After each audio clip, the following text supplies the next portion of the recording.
Welcome to the Brass and Woodwind Shop. This is a Conn B-flat single horn. It has a lot of dents and it's in pretty bad condition, and the valves are a little bit loose, so this one will be a good instrument to practice on. It has taken me a long time to get started on this valve rebuilding job, and that is because I've been doing a lot of research and experimenting. After doing some research, I am feeling more confident about doing this job. I'm going to get started by figuring out what the gap is between the face of the rotor and the inside of the casing. To do that, I'm going to put the shim inside of the casing and then put the valve in, and that comes out easily, so I know that there is more than 1/1000th of an inch gap.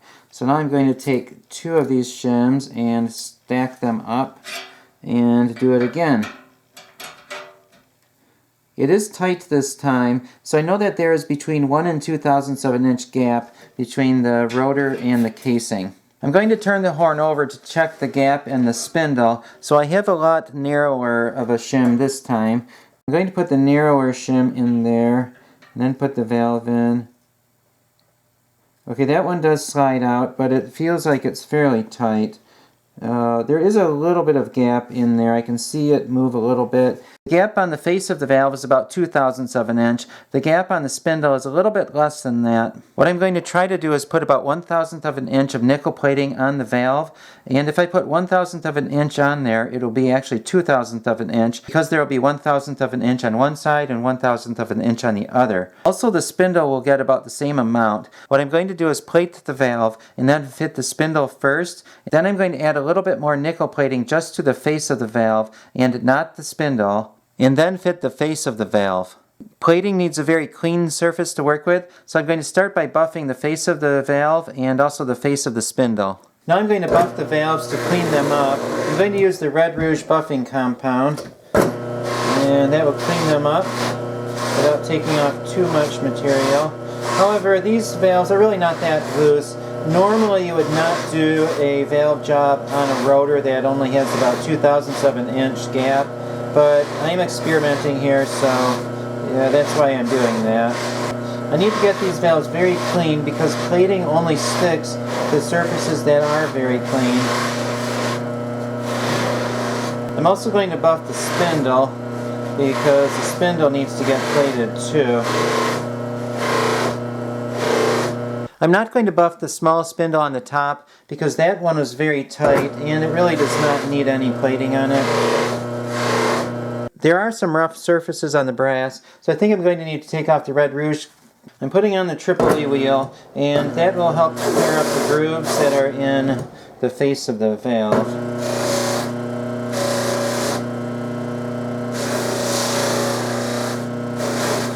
Finished buffing the valves with the triple E buffing compound, so I'm going to wipe off the excess compound, and then I'm going to buff them again with the red rouge, and that will polish them up so that they are ready to plate.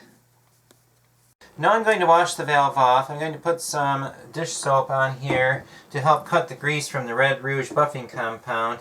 I'm starting with just one valve. I'm not sure if I can do more than one at a time or not, but I'm just going to start with one and see what happens and then go from there. So I'm washing it. I'm washing off all the grease, and I can touch it at the end because that part is not getting plated right there, but I do not want to touch it where I am going to be plating it because that would get more grease on it.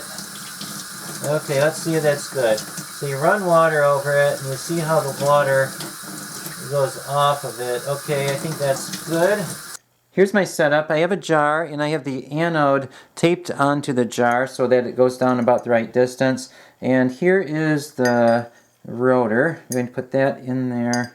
And I don't want it to be right against the side of the jar so that the stuff can get to it on every side. I also want there to be space between the anode and the valve. That's what it looks like from the top. This is a nickel plating solution. I'm going to pour that in there. Let's see, I want it to go up to, let's see, oh, about right. The top of the spindle, at least the part I want plated. Okay, that's good. The last thing to do is plug in the transformer, and that should get it started. So it's plugged in. There's something going on. You can see the stuff going from the anode, and it's, I don't know what the stuff is. It's kind of a film on the top. Oh, yeah, there's a lot of bubbles coming off of that. You can see the bubbles coming off the valve. That means that the plating solution is doing its job. Now, one thing I do not know is if there's too much electricity for the surface area. It's possible that I could need to put 2 or 3 valves in there to get the right surface area, but I really do not know. So that's why I'm experimenting. And also I am keeping track of the time. Let's see, it's been 1 minute so far. I'm going to pull this out and see what I have. Look at that, it is nickel plated now. I don't know how much nickel plating is on there, but I'm going to measure that. I want to put on about 2/1000th, maybe 2.5 of an inch, and I did measure it before I got started. It is 856.5 thousandths of an inch. I'm going to measure this and see how thick it is now, see if it gained much thickness. 856.5, so 856.5 is the same as it was, so it did not add much on. After about 1.5 minutes, it did not add much on at all, so I'm going to put that back in there, and I'll leave it in for a few more minutes.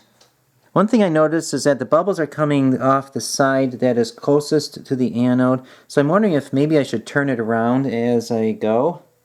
So I'm going to try to turn this valve around. I'll just flip the wire like that, and I have to be careful not to touch the anode or it might short things out.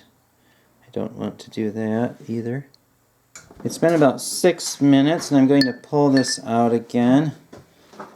It looks like on one side it's plating very well, but on the other side not quite so well. I do not know why that is. I'm going to have to try to figure that out. And that's why I am experimenting on my instrument and not a customer's instrument. I'm going to measure this again and see how much is added. Let's see. Oh, 1/2 of a thousandth, which is actually like 1/4 of a thousandth on each side. So it looks like I'm going to have to leave this in here for a while. I'm also wondering if maybe this has this fuzzy appearance because there's too much electricity. I rubbed off some of that rough stuff and it looks like underneath the plating is okay. So I guess it is plating under there, so I'm just going to keep going. After 7 minutes, we've only added on 1/2 thousandth of an inch, so if I do the math, I need to leave it in there for probably about 1/2 hour. Dip it back in there, and we will keep going. I went to 12 minutes, and then I stopped. It is not adding very much plating on, and I checked it out to see what I had going on. It does look like this is not plating too well. I'm getting some black stuff right there.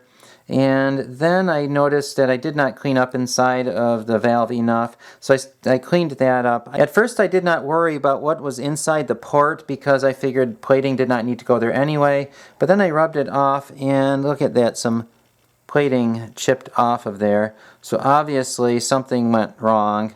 Let's see. Let's see if this will just peel right off or if it's going to stop right there.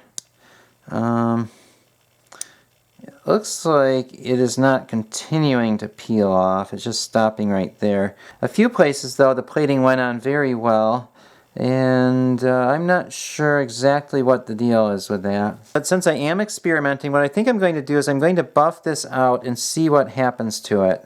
I'm going to buff it with a fine grit red rouge compound first, and I'll just see what happens. What I really want to see is where the black stuff is and the stuff that did not go on evenly, if that will smooth out or not. It looks like the black stuff did come off, and I did not buff all the way through the plating, so it might be salvageable, but I'm going to continue and see what happens.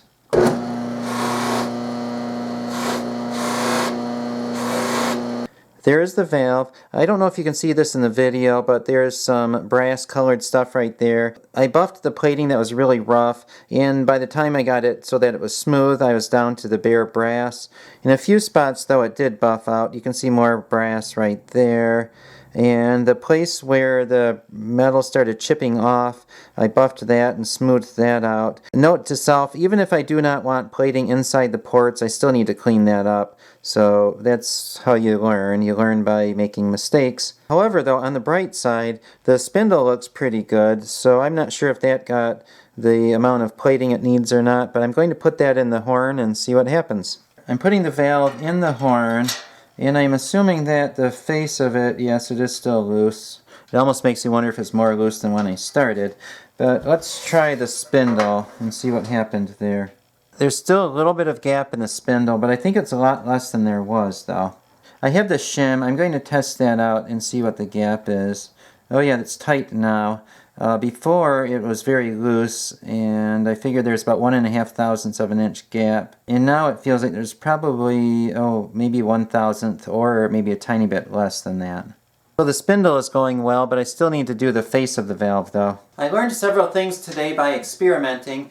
Of course, if I had someone to talk to and ask questions, I could figure this out faster. And I'm sure that some of my viewers know a lot about electroplating, and they're probably screaming at their screen saying, "This is what you're doing wrong." I did learn a lot today, but it is time to go home, so I'm going to be back tomorrow, and then I'll do a little more experimenting and see what happens. If there's anyone out there who is an experienced electroplater, please leave a comment below and you can tell me what I'm doing wrong or what I could do better. I always read the comments. Sometimes it takes me a while to get back to you if you ask a question. I do try to get back to you as fast as I can, so please feel free to leave any comments or questions that you might have. I hope you enjoyed this video. Please subscribe for more band instrument repair videos.